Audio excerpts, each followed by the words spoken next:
आज हम एपीजे अब्दुल कलाम साहब के नियमों से उनकी सोच को समझने की कोशिश करेंगे और जो इनके इम्पोर्टेंट नियम हैं उनको आज समझने की कोशिश करेंगे। उनका सबसे पहला जो नियम है दोस्तों, अपने सपने के सच होने से पहले आपको सपने देखने होंगे। यानी कि हम आपको एक उदाहरण से समझाएं, जिस स्थिति में आप हैं, जो भी स्थिति में है, जहाँ आप है, जो आपके साथ हुआ, जो भी आपके साथ हो रहा है, जिस भी स्थिति में आप है, तो अगर आप एक अच्छा जीवन चाहते हैं, एक अच्छा अपना भविष्य चाहते हैं, एक अच्छा ड्रीम चाहते हैं, तो उसके लिए क्या करना होगा?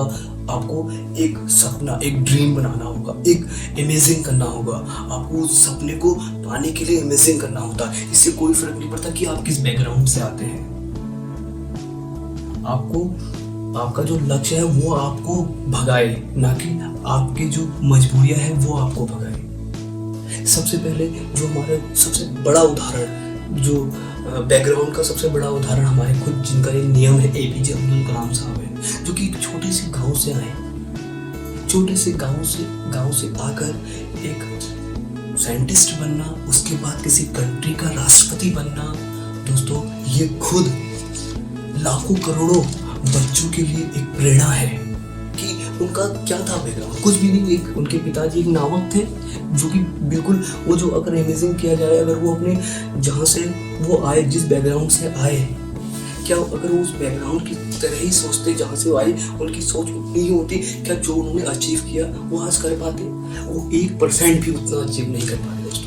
तो सबसे पहले क्या है, जो आपका बैकग्राउंड है, जो आपकी दूर दूर तक आपका कोई भी रिलेशन नहीं है, वो अचीव करना, वो सोचने का कोई अभी आज तक आपके रिलेशन में, आपके घर में कोई भी ऐसा आदमी व्यक्ति नहीं बना है। इससे कोई फर्क नहीं पड़ता। सबसे फर्क पड़ता है आपकी सोच कैसी है, आप कितनी दूर तक सोचते हो, आप कितना सोचते हो, उससे आपका सबसे ज्यादा फर्क पड़ा है। खुद एक उदाहरण हमारे एपीजे अब्दुल कलाम साहब है। दूसरा दोस्तों, उनको अगर आप सोचने की कोशिश, उनको पढ़ने, अब उनके बारे में पढ़ोगे, उनके बारे में सोचोगे, कभी भी दोस्तों उन्होंने पाना नहीं चाहा, पाने के लिए मेहनत नहीं की। अगर आपका सपना पाना है तो ये आपको भिखारी बना देगा। उनकी पाने की हमेशा उनका जो सपना था वो था, अभी मैंने ये किया, उसके बाद मैं ये करूँगा, ये कर लिया, ये करूँगा। तो उनका सपना क्या था? ये करने के बाद ये करूँगा। अगर जो पाना होता, अगर मेन व्यक्ति का जो मकसद पाना होता, तो सबसे ज्यादा किसको मिलता है? एक भिखारी को। हमेशा उसको मिलते ही तो रहता है, कभी देता है वो किसी को नहीं। उसका मकसद सिर्फ पाना। अगर किसी व्यक्ति का मकसद सिर्फ पाना है तो वो एक भिखारी समान है। और किसी व्यक्ति का मकसद सिर्फ देना, सिर्फ अपने कंट्री को, अपने परिवार को, अपने देश, किसी चीज को देना है, तो वही एक मनुष्य का आधार है। इसके उदाहरण हमारे जिनका नियम है खुद एपीजे अब्दुल कलाम साहब है। बिल्कुल साधारण जीवन जिया दोस्तों उन्होंने। अगर उनके बारे में आज पढ़ोगे, बिल्कुल साधारण जीवन। अगर 250 उनके पास केवल किताबें और कुछ कपड़े, कुछ जोड़े जूते, सिर्फ साधारण जीवन ही उनको औरों से अलग बनाती है। साधारण जीवन उनको औरों से, उनका सिर्फ लक्ष्य क्या था? उनका लक्ष्य था जो आने वाली जनरेशन है उनसे इंस्पायर्ड हो, वो कुछ सीखे उनसे। उनका लक्ष्य ही यही था कि इंस्पायर हो बच्चे। तो ये कैसे पॉसिबल हो पाया? उनके थॉट्स, उनकी सोच, उनका लक्ष्य और उनके जो सपने हैं दूर देखने के, ये सब आपके कंट्रोल में है। कितना आप अच्छा सोचते हैं, इस बैकग्राउंड से कोई फर्क नहीं पड़ता। एपीजे अब्दुल कलाम का बैकग्राउंड अच्छा नहीं था तो वो इतने आज करोड़ों बच्चों की प्रेरणा है दोस्तों। इससे कोई फर्क नहीं पड़ता।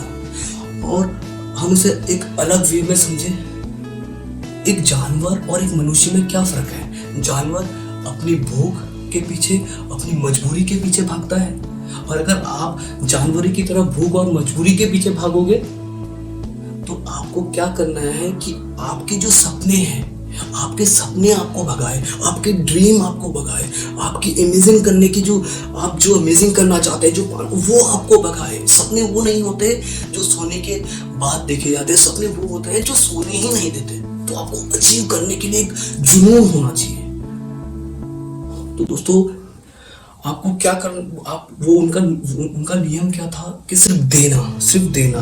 और दोस्तों उनका मकसद सिर्फ देना था और जरूरतें आपको भगाए। उनके अपने फ्यूचर को इमेजिन करें कि कैसा आपका फ्यूचर होना चाहिए।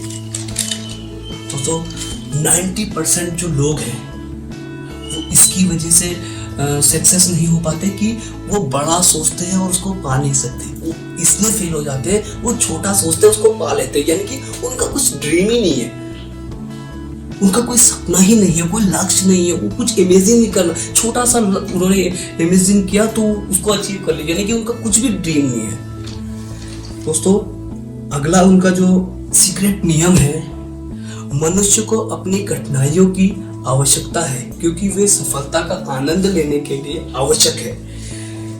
उसमें लिखा है कि पानी का महत्व वही व्यक्ति जानता है जो पानी के लिए तड़पा है, पानी के लिए जो तड़पा है, और भूख का जो महत्व है, जो उसका वैल्यू है, वही जान सकता है जो भूखा है। वो नहीं कि जिसको 56 प्रकार के भोग बचपन से ही मिलते आ रहे हैं, 56 पर उसकी जितनी भूख है उससे ज्यादा उसको खाना मिल रहा है, तो वो क्या उस वैल्यू को महसूस कर पाएगा? नहीं में कर पाएगा। क्योंकि अगर वैल्यू महसूस वही करेगा जो 2 दिन से भूखा है, उसको तुम रूखा सूखा कुछ भी दे दो, उसकी जो वैल्यू है उसके लिए वो बहुत इंपॉर्टेंट है, उसकी वैल्यू उसको तब पता चलती है। तो ऐसे ही दोस्तों इसका जो नियम है वो कहता है कि जो अभी जो सक्सेस हो चुके हैं, जो सक्सेस लोग हैं, उनको उस सक्सेस की वैल्यू पता है कि अभी वो जिस भी रेंज में है, जिस भी पोस्ट पर है, उनको वहां जाने के लिए क्या महसूस हुआ। आप दूसरी वे में समझो कि एक अमीर व्यक्ति है जिसको सक्सेस मिल गई है, उसने अपने बच्चे का हाथ पकड़ा, सक्सेस की कुर्सी पे बैठा दिया, क्या उसको पता चलेगा कि उसने क्या फेस किया?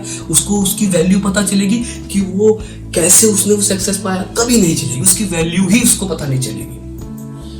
तो असली वैल्यू तब पता चलती है जब आप कठोर मेहनत करें, कठोर परिश्रम करें, उसके बाद आपको लक्ष्य आपका प्राप्त हो, तब आपको उसकी मेहनत पता चलती है और वो देर तक टिकती है। दोस्तों अगला है, हम एक और उससे समझते हैं कि एसी का महत्व वही जानता है जो गर्मी में तड़पता है, जो गर्मी में तपता है, तब वो एसी का महत्व समझ सकता है। अगर मैं एक एग्जांपल दूं अपना, दोस्तों एक बार में मुझे याद है कि मैं जब 6 में पढ़ता था, मैं अपने विद्यालय से गर्मी में आ रहा था, बहुत ज्यादा गर्मी हो रही थी, पसीने से मैं तरबड़ था। तो एक गाड़ी वाले ने मुझे लिफ्ट दी, तो उसने एसी चलाया हुआ था। जैसे ही उसने एसी खोला, जैसे दरवाजा खोला, अंदर एसी चला हुआ था, जो मुझे फील हुआ, जो मैंने महसूस किया, जो मुझे उसकी एसी की, क्योंकि मैं पहली बार बैठा उस एसी की वाली गाड़ी में, जो मुझे उसकी वैल्यू, ऐसा लगा कि मैं स्वर्ग में बैठ गया हूँ, उसकी वैल्यू मैं ही जान सकता हूँ। तो इसी प्रकार जो सक्सेस व्यक्ति है वही उस सक्सेस की वैल्यू जानता है दोस्तों, वो नहीं जो रियासत में उसको मिल गई हो। अब उनका जो अगला सीक्रेट है दोस्तों, वो है दोस्तों, किसी को हराना आसान है, किसी को जिताना बहुत मुश्किल। यानी कि हराने का मतलब तोड़ना, किसी को तोड़ना बहुत आसान है, उसके दिल को तोड़ना, उसके जज्बातों को तोड़ना, ये बहुत दोस्तों आसान है, पर उसको जिताना बहुत मुश्किल है। अगर हम दोस्तों उसको दिल जीतना चाहते हैं, उसको अपना दोस्त बनाना चाहते हैं, उसको अगर हम अपना बनाना चाहते हैं, उसको हम उसके साथ जो उसको अपने साथ जोड़ना चाहते हैं, उसके साथ जुड़ना चाहते हैं, तो दोस्तों क्या होगा? बहुत मुश्किल आएगी, बहुत मुश्किल होती है। उसकी एक एग्जांपल के लिए देखते हैं, एक एग्जांपल आपको समझाते हैं कि आपने एक पेड़ लगाया, पेड़ को आप पाना चाहते हैं, तो क्या होगा? उस पेड़ लगाने के लिए आपको पेड़ को पानी देना होगा, कीड़े ना लगे इसके लिए उसको खाद डालनी होगी। उसके बाद आपको अगर सूर्य का प्रकाश कितना, उसकी किरणें उस पर ज्यादा पड़ रही है, वो सड़ सकता है, मर सकता है, उसकी केयर करनी होगी, टोटल उसकी केयर। ऐसी रिलेशन है, हमारे रिश्ते हैं, हमको उन रिश्तों को केयर करनी पड़ेगी, उनको देखना पड़ेगा, उनको क्या सोच रहा है, सामने वाला आदमी क्या सोच रहा है, क्या उसकी सोच कैसी है, ये देखनी पड़ेगी।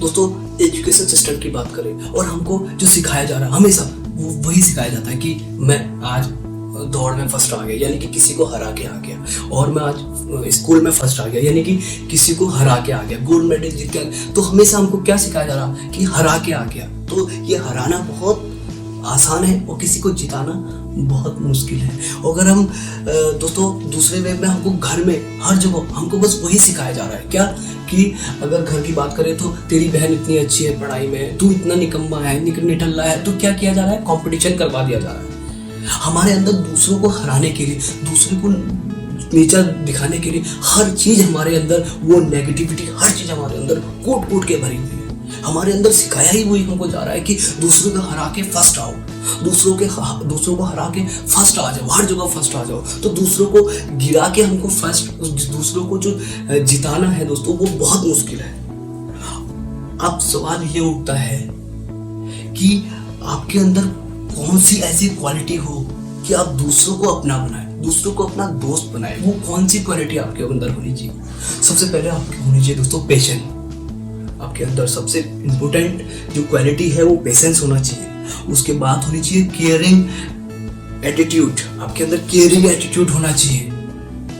आप सेल्फिश नहीं होने चाहिए, केवल अपने बारे में सोचने की, अपनी ही बारे में सोचे, दूसरे के बारे में मन नहीं सोचे।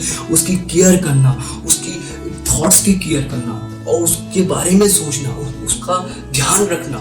दोस्तों ध्यान से सुनना एक्चुअल में हमारे साथ क्या हो रहा है। हमने किसी को हराने के लिए एक दुश्मन बनाया, जो हम सोच रहे कि हमारा सिर्फ एक दुश्मन है, बल्कि ऐसा नहीं है। जो जितने भी उसके दोस्त हैं वो सब हमारे दुश्मन बन गए। जैसे कि उसके 1000 दोस्त है तो हमारे कितने दुश्मन बन गए? 1001। अगर पॉजिटिव वे में अगर हम उसको अपना दोस्त बना ले तो जितने भी उसके दोस्त हैं, अगर 1000 दोस्त हैं तो हमारे 1001 क्या बन गए? दोस्त बन गए। दूसरी तरफ कोई व्यक्ति ऐसा होता है कि दूसरे को नीचे गिराकर अपना उठने की सोचता है, दूसरे को हराकर अपना जीतने की सोचता।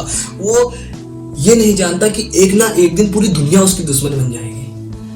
वो ये नहीं सकता, बल्कि अगर वो पॉजिटिव वे में सोचे, सबको अपने दोस्त बनाकर चले, सबको अपना दोस्त माने। दोस्तों हमारा जिनका ये नियम है, सबसे बड़े उदाहरण वही है, APJ अब्दुल कलाम। चाहे वो किसी भी कंट्री का हो, चाहे वो किसी भी धर्म का हो, सिख, ईसाई, मुस्लिम, हिंदू, चाहे वो किसी भी धर्म का हो, सब उनकी रिस्पेक्ट करते हैं। अब ये कैसे हो पाया है?